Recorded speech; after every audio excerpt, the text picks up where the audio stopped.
My name is Rodney Barbour, and I'm excited to be talking to you from the Verdin Organ Studios in Cincinnati, Ohio. We're in the middle of a series of videos, and this is actually the second video. And what we have talked about so far are the four families of organ tone to remind you the principals, the flutes, the strings, and the reeds. What we're going to begin doing now is a series of 10 organ pistons that I'm going to set these sounds and show you different ways to use them, which will help your playing for your worship services and any concert playing that you'd like to do. Our first piston that I'm going to set today are the string sounds of the organ. You'll remember these are the sounds or the quiet sounds. These are the sounds that saved more souls than all the fine preaching in Texas.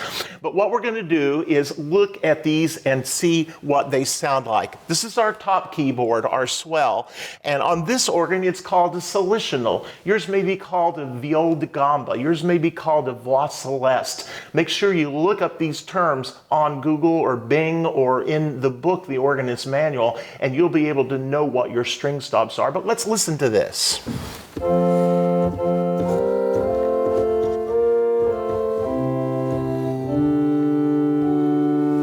I could combine a second string stop with that called a celeste.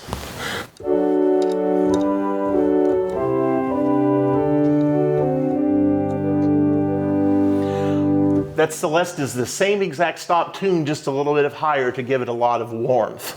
I'm going to go down to the bottom keyboard, which is called a choir, and use a dulciana.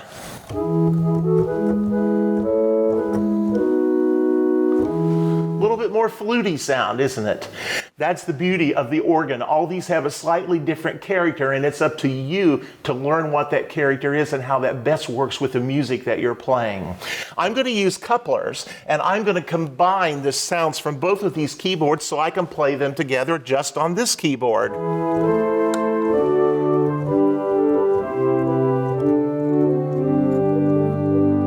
The neat thing this does is these speakers, depending on how your organ is installed, or pipes if you're playing a pipe organ, are maybe going to be on this side of the room. These speakers here could be on this side of the room. And so when you combine sounds, you add dimension and you add depth to the sound.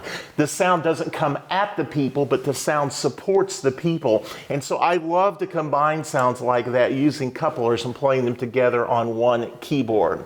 If I want to add a little weight and majesty, I'm going to add a stop in the pedal. Now this organ doesn't have a string stop in the pedal, so I'm just going to add a little flute stop.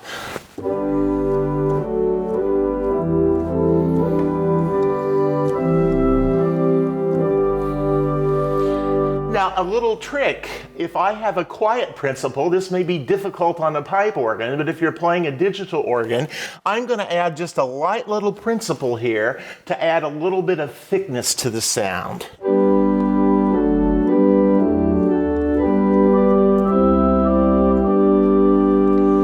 That still gives the illusion of string sound, but it gives me a little bit more richness, a little bit more quality to this sound, and I can make it fuller.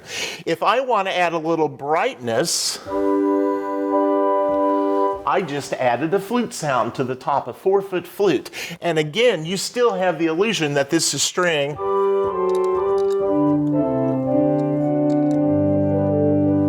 But it adds just a little bit of singing quality to the top of the sound.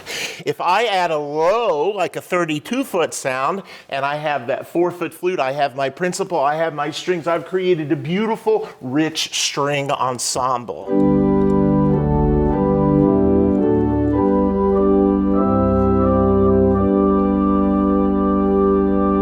Now, the neat thing that many people don't think about is even though it might not be written in the music, I could play that sound an octave higher and give you the illusion of the violins of the symphony orchestra. The first violin's playing in an octave higher.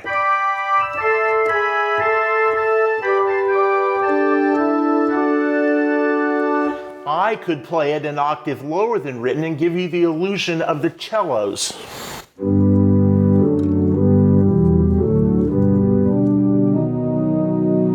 I could play back in the middle register what's written.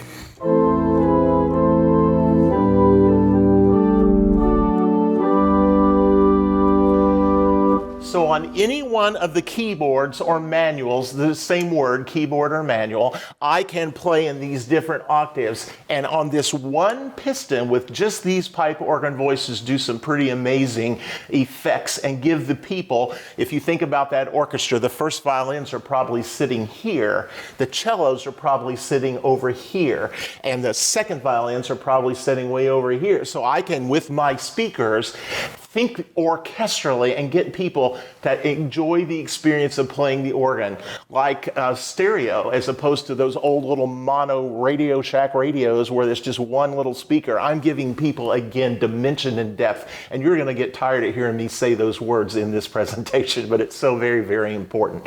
Now, if you remember, I talked about a fifth family of tone, and that's our orchestral sounds. So I know on this organ, there are some orchestral sounds that are string sounds, and these are more like the violins of the orchestra.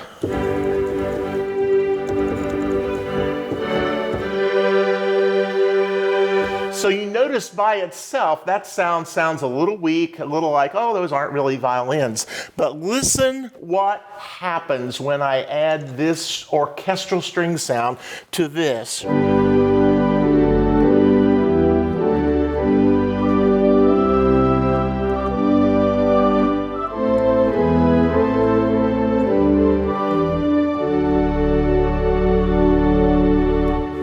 Rich, full, amazing sound. So when I'm playing that Pachelbel canon, or I'm playing fireworks or water music by George Frederick Handel, I don't have to just use the organ strings, but I can choose sounds that are more what those composers are going to hear and what they're going to expect you if they heard you playing their music. Now these sounds are very exciting, and the success of these, in my opinion, is to add them to the organ sound. Guess why? Because you're going to have dimension and depth. And listen what happens when I do that little octave thing. So here's my octave higher, cellos, full orchestra.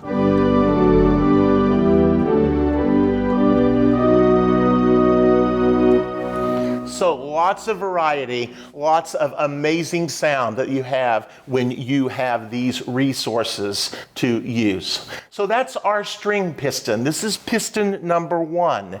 So if I were to set that, what I would do would be to choose the string sounds.